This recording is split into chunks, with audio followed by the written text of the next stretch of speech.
Your profit margins are too low, and I can see at least 3 areas for immediate cost-cutting," the man in the expensive suit declared, tapping his tablet screen, "starting with employee compensation." I sat across the desk, stunned into silence as Brian Hayes, the new regional manager from Brightpaw Veterinary Partners, explained how my 14 years of hard work at Oakwood Animal Clinic had just been devalued to exactly 60 of my current salary. "Nothing personal, Dr. Langdon, just business," he said with a practiced smile. "We need to align your compensation with industry standards.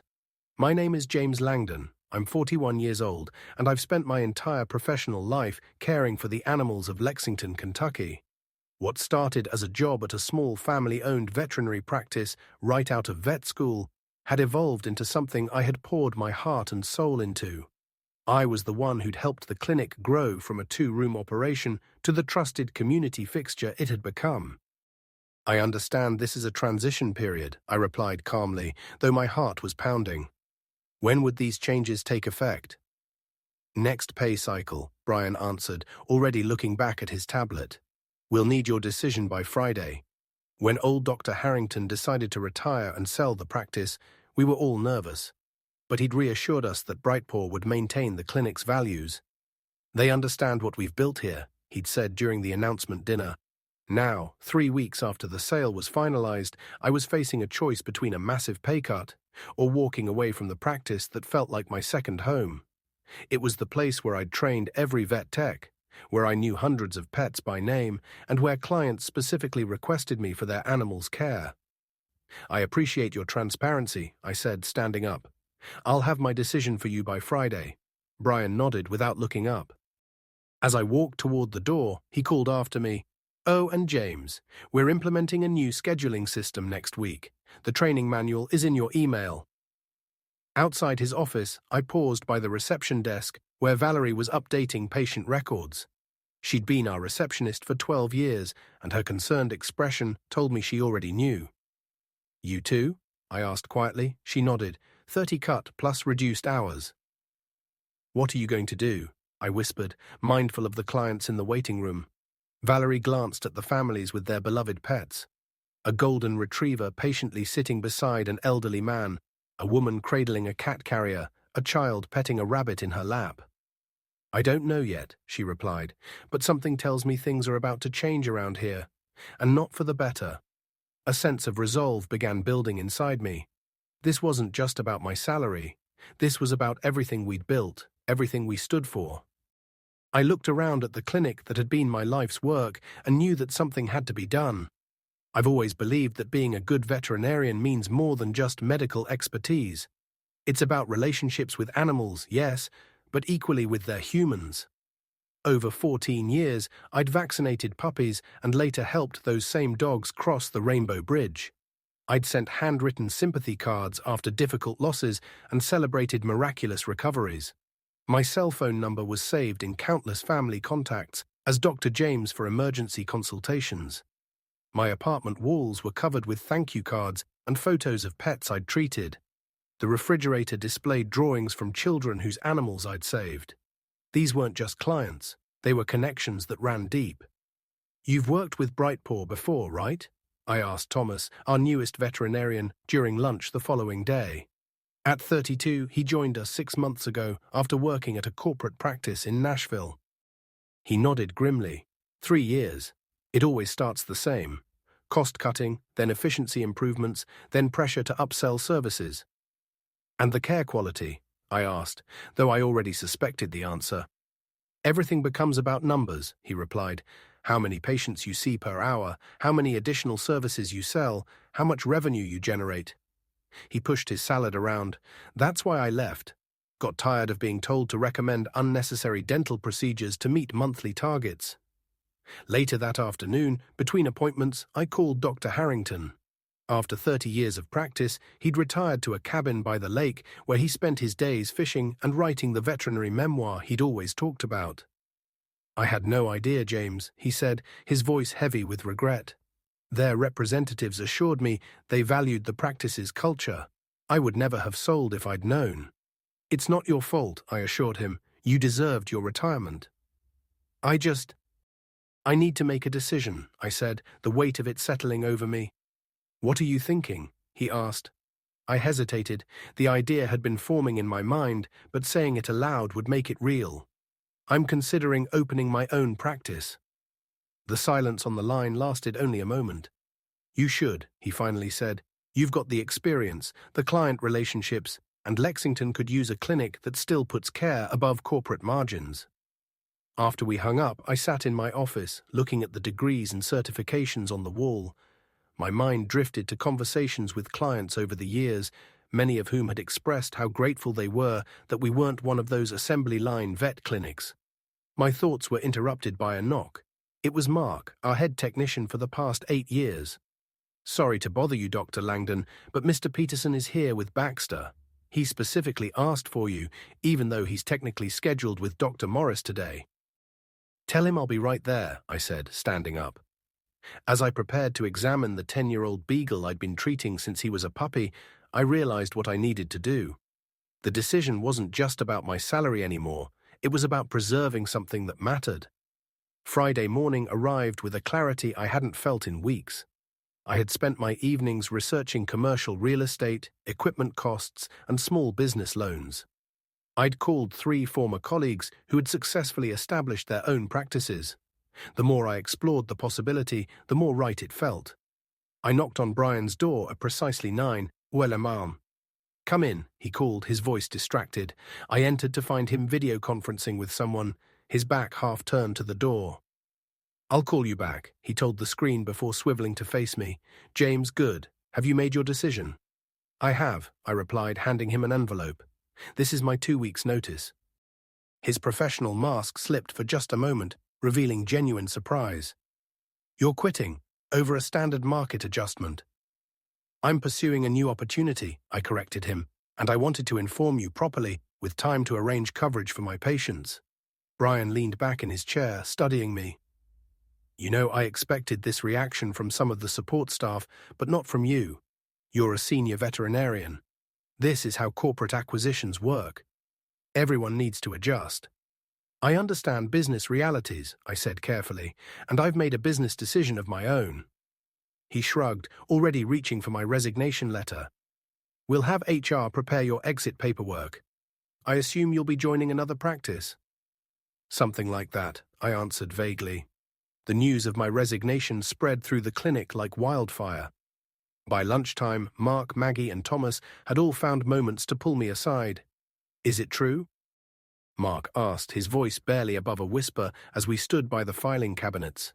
"Yes," I confirmed. "My last day is 2 weeks from today." "What will you do?" he pressed. I hesitated before deciding to trust him with the truth. "I'm opening my own practice. I've been looking at a space over on Maple Avenue." His eyes widened. "Really? That's—" He glanced around and lowered his voice further. "That's amazing, James." Throughout the day, similar conversations followed. Thomas expressed interest immediately. "Keep me posted," he said meaningfully during a brief moment between patients. That evening, I sat at my kitchen table with a legal pad, making lists and plans. My phone buzzed with a text from Mark. "Whatever you're planning, count me in." It wasn't until my 3rd cup of tea that the severity of what happened earlier hit me. As I was leaving for the day, Mrs. Davidson had stopped me in the parking lot. Her dog, Oliver, had been my patient since she adopted him 6 years ago. I overheard one of the texts saying, "You're leaving," she said, genuine distress in her voice. "Is it true?" When I confirmed it, her response was immediate. "Where are you going?" "Because Oliver and I will follow you there." That simple declaration of loyalty made me realize something I hadn't fully appreciated before. I wasn't just a veterinarian to these people and their pets. I was their veterinarian, and that bond meant something. Something Brightpaw had severely undervalued. Staring at my notes, I felt a renewed sense of purpose. This wasn't just about refusing an unfair pay cut anymore. This was about creating something better, a practice that would honor the trust these families had placed in me. The next 2 weeks were the longest of my career. I maintained absolute professionalism, treating each animal with the same care I always had. But an undercurrent of tension ran through every interaction with management. Brian had taken to hovering during my appointments, clipboard in hand, making notes about efficiency opportunities. He scheduled an exit interview for my final day and emailed daily reminders about my continuing obligation to non-solicitation of clients and employees, a clause that, upon review with a lawyer friend, turned out to be largely unenforceable in Kentucky. What Brian didn't know was that I'd already signed a lease on a storefront just 7 minutes across town. The space had previously been a pediatrician's office, meaning much of the necessary infrastructure was already in place. I'd secured financing through a local bank where I'd been a customer for over a decade, and equipment suppliers I'd worked with for years offered favorable terms for the new practice. "We value relationships too," my medical supplier rep told me during a discreet lunch meeting, "and frankly, we've seen what happens to quality when Brightpaw takes over. We're happy to support independent practices." In the clinic, I maintained a careful silence about my plans, but word was spreading regardless. Clients would ask pointed questions during appointments. "So where exactly will your new practice be located?" Mrs. Thompson asked while I examined her terrier's ear infection. "I haven't finalized anything yet," I replied carefully, aware of the microphone on the computer system that had been installed the previous week as part of Brightpaw's quality assurance program. She lowered her voice. "Well, when you do, please let me know. Max won't see anyone else." These conversations happened daily, and each one strengthened my resolve. I wasn't just making a career move. I was preserving a standard of care that mattered to the community. On Wednesday of my final week, Brian called me into his office again. His demeanor had changed, the corporate confidence replaced by barely concealed irritation. "Several clients have been asking about your future plans," he said without preamble. "I need to remind you of your contractual obligations." "I am aware of my obligations," I replied calmly, "and I've been clear with everyone that I don't have concrete plans to announce." He tapped his pen against the desk. "We've invested considerably in acquiring this practice, Dr. Langdon. Brightpaw won't look kindly on any attempts to undermine that investment." "I understand," I said. "Is there anything else?" He studied me for a moment. "We're prepared to reconsider your compensation package. Perhaps we were too aggressive with the initial adjustment." The offer caught me off guard. It was the first sign that perhaps Brightpaw was recognizing their miscalculation, but it was too late. The lease was signed, equipment ordered, and my vision for Riverbank Animal Hospital was already taking shape. "I appreciate that, Brian, but my decision is made." Later that afternoon, Valerie slipped a folded note onto my desk. Inside was a list of 20 client names with a simple message. "These people called today specifically asking about you." At the bottom she'd added, "When you're ready to hire a receptionist, call me first."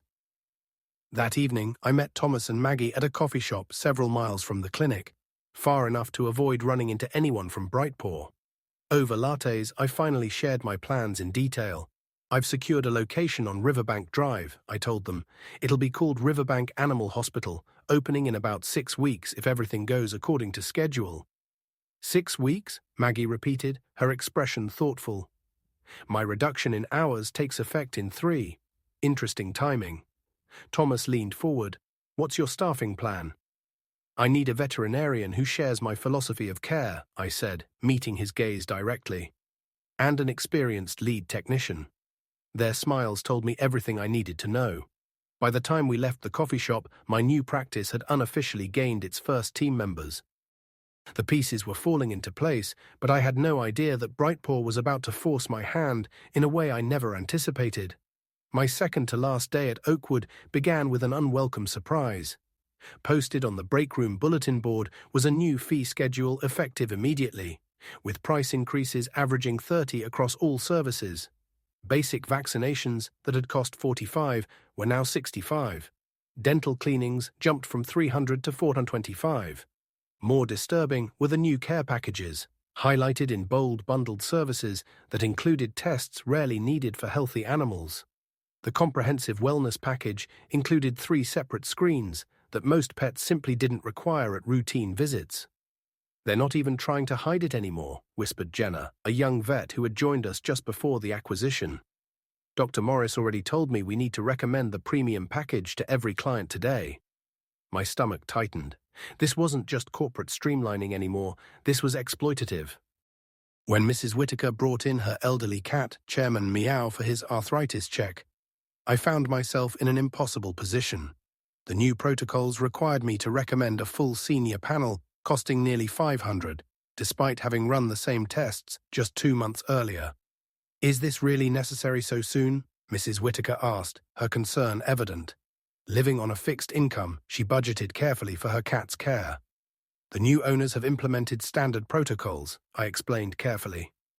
"But in my professional opinion, given Chairman's recent normal results, we could wait another 4 months for these particular tests." He looked relieved, but my compromise was short-lived. Brian had apparently been monitoring the appointment through the new electronic system. He entered the exam room before I could complete the visit. "Mr. Langdon, I'm Brian Hayes, Regional Manager." He introduced himself with a practiced smile. I couldn't help noticing that we haven't scheduled Chairman's senior wellness package today. What followed was a masterclass in pressure tactics. Subtle implications that skipping these tests was neglectful, mentions of catching problems early, and finally the closing offer of a special one-time discount that still exceeded what these tests should actually cost. I watched Mrs. Whitaker's expression shift from confusion to guilt to resignation as she finally agreed, her hands gripping her purse a little tighter. After she left, Brian pulled me aside. "Dr. Langdon, when we recommend a protocol, we expect our veterinarians to support it fully." "Those tests are unnecessary right now," I said, keeping my voice low but firm. "This isn't about healthcare, it's about revenue." "This is about standardized care," he countered. "Your personal attachment to clients is clouding your professional judgment." I nearly laughed at the absurdity. "My personal attachment to clients is called building trust. It's why this practice has thrived for decades." He checked his watch dismissively. "Well, thankfully, we only have to manage that approach for 1 more day." The rest of the day proceeded similarly, with Brian hovering around my appointments and intervening whenever I didn't push the new protocols aggressively enough. By closing time, I was emotionally exhausted. As I was updating Chairman Meow's file, I noticed something that made my blood run cold. In the notes section, an administrative entry read, "Patient transfer to Dr. Morris effective immediately. Dr. Langdon no longer primary veterinarian." A quick check of several other long-time patients revealed the same change. They were reassigning all of my patients before I'd even left. That night, I couldn't sleep. I'd planned to depart quietly, give myself time to set up my new practice, and only then let clients know of my new location. But Brightpaw's aggressive tactics and willingness to exploit client trust changed everything. At 2 a.m., I made a decision. I sat at my computer and drafted an email to the lawyer who'd been helping me establish my new practice. "Need to accelerate timeline," I wrote. "How soon can we open, even in limited capacity?" Her response came surprisingly quickly. "With temporary equipment rental and creative scheduling, potentially 2 weeks, call me in the morning." I closed my laptop, finally able to relax enough to sleep. Tomorrow would be my last day at Oakwood Animal Clinic, and it wasn't going to go the way Brian Hayes expected. My final day arrived with a sense of both ending and beginning. I'd spent the early morning hours preparing, making calls, and setting things in motion. Now, as I parked in my usual spot for the last time, I felt strangely calm. The morning passed with a series of emotional goodbyes from staff members who'd become family over the years. Even some of the newer employees who barely knew me seemed affected by the shift in the clinic's atmosphere. "The schedule looks light today," Valerie noted when I stopped by reception. "Indeed," I replied. "I have only 4 appointments, unusual for a Friday." Brian blocked off most of my day for transition activities. "Apparently, I have a lot of paperwork to complete before I leave." What neither of us said was that my regular clients had already been redistributed among the remaining veterinarians. At noon, Brian summoned me to the conference room for what he called a departure protocol meeting. I expected the usual exit interview formalities, returning keys, signing final paperwork, perhaps a cursory acknowledgement of my years of service. Instead, I found Brian seated with 2 people I'd never seen before. One was introduced as Brightpaw's regional legal counsel, the other as their human resources director. "Before we process your departure, we need to address some concerns," Brian began, his tone formal. "It's come to our attention that you may be planning to open a competing practice in violation of your employment terms. The legal counsel, a stern woman in her 50s, slid a document across the table. This is a cease and desist letter regarding any plans to practice veterinary medicine within a 20-mile radius of this facility for the period of 1 year. I looked at the document but didn't touch it. I don't recall signing any non-compete agreement, I replied coolly. It's incorporated in the transition documents all employees signed when Brightpaw acquired the practice. She replied smoothly. Actually, I said, reaching into my bag, I have copies of everything I signed. There was no non-compete clause in any of those documents. I placed my own file on the table. My lawyer confirmed this yesterday. The atmosphere in the room shifted perceptibly. Furthermore, I continued, Kentucky law significantly limits the enforceability of non-competes for medical professionals, including veterinarians, particularly when patient welfare is at stake. The lawyer and HR director exchanged glances. Brian's confident expression faltered. We're not here to debate legalities, Brian said quickly. We simply want to ensure a smooth transition for our clients. Your clients, I corrected him gently, and I agree completely about ensuring their care isn't disrupted. The HR director, apparently sensing an opportunity to de-escalate, adopted a conciliatory tone. Dr. Langdon, I understand you've been with this practice for many years. Perhaps we can find a compromise that works for everyone. I smiled. I'm always open to reasonable solutions. What followed was 2 hours of negotiations that eventually resulted in a simple agreement. I would not actively solicit Oakwood's clients for a period of 30 days, and in exchange, Brightpaw would drop any claim to restrict my practice location or timing.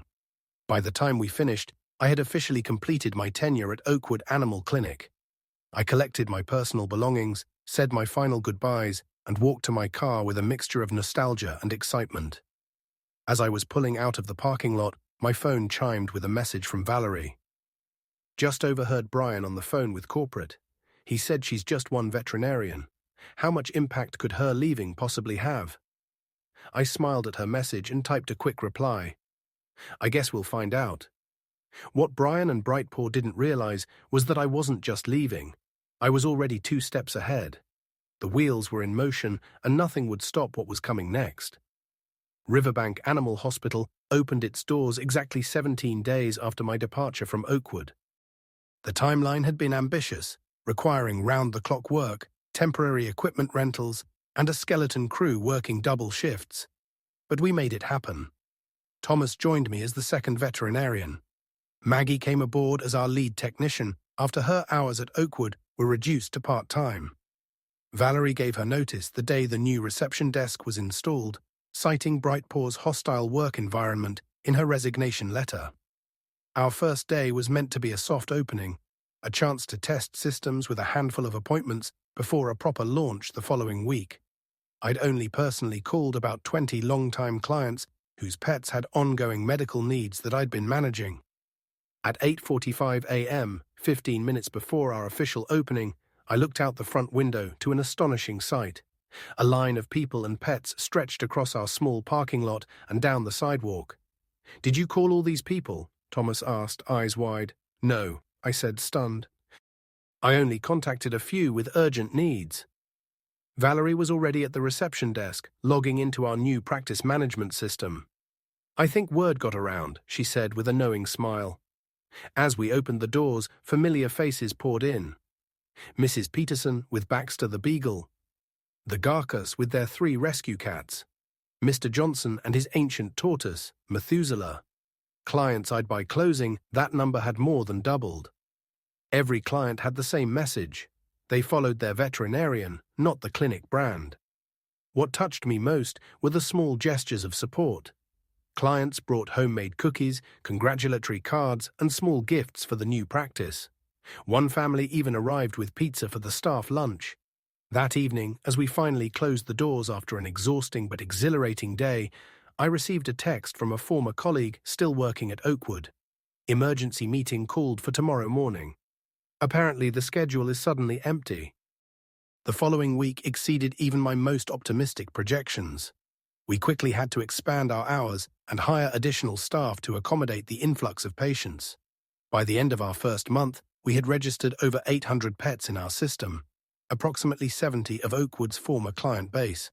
What surprised me most wasn't the number of clients who followed us, but rather how they found us.